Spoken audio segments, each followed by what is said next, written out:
Hello everyone, आज हम discuss कर रहे हैं भारतीय नागरिक सुरक्षा संहिता के डेफिनेशन क्लॉज में बहुत ही महत्वपूर्ण शब्द इन्वेस्टिगेशन को।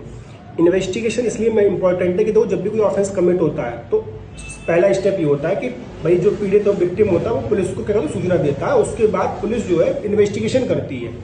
सामान्य भाषा में आपने पुलिस की जांच सुनी, जांच नहीं करती। जांच कौन करता है? मजिस्ट्रेट करता है। इस पे वीडियो मेरे चैनल पर उपलब्ध है, आरबी लॉ क्लासेस, आप वहां देख सकते हैं जाके। अब पढ़ते हैं इन्वेस्टिगेशन क्या होता है। इन्वेस्टिगेशन क्या लिखा गया, अगर डेफिनेशन देखें तो investigation includes all the proceedings under this Sanhita for the collection of evidence conducted by a police officer or by any person other than magistrate who is authorised by magistrate in this behalf. तीन टुकड़ों में समझ सकते हैं। पहली बात, वो सारी कार्रवाइयां, वो सारी प्रोसीडिंग्स, किस लिए?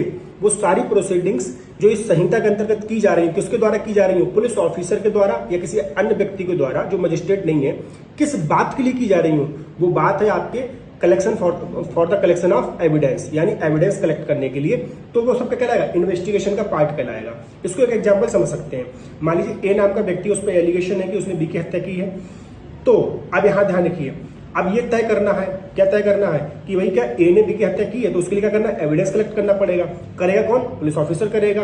कैसे करेगा? इसे मान लीजिए सपोज करिए भाई जहां बी की हत्या हुई होगी तो वो क्राइम सीन का विजिट करेगा, सस्पिशियस लोगों को गिरफ्तार करेगा, उनसे पूछताछ करेगा, आपके जो किस वेपन से हत्या की है भाई मोटिव जानने का प्रयास करेगा, लोगों से बात करेगा, उनके बयान लिखेगा, जो हम सीआरपीसी में पहले पढ़ते थे 161 में, ठीक है, एटसेट्रा एटसेट्रा, सेक्शन चेंज हो गए।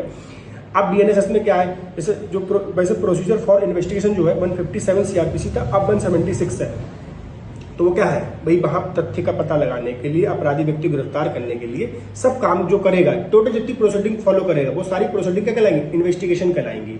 ठीक है, तो ये आपके इन्वेस्टिगेशन सरल रूप में समझ सकते हैं।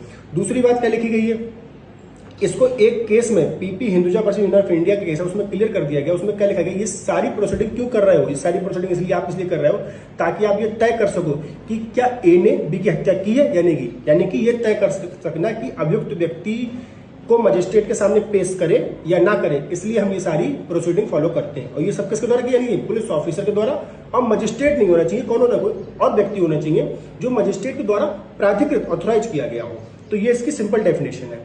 एक्सप्लेनेशन एक और दिया गया कि अगर कोई स्पेशल एक्ट है, अगर वो इसके प्रोविजन से क्या करता है, इनकंसिस्टेंट है यानी असहमत है, तो स्पेशल एक्ट की प्रोविजन लागू होंगे। जैसे मान लो आप मान लो सीबीआई कोर्ट हो या कोई मान लीजिए आपके नया एक्ट है, कोई मान लीजिए स्पेशल एक्ट, उसमें ये प्रोविजन है कि पुलिस ऑफिसर नहीं करे, कोई इस रैंक का व्यक्ति करे, कोई और व्यक्ति करेगा, तो वो व्यक्ति ही करेगा, पुलिस ऑफिसर वहां पर नहीं करेगा।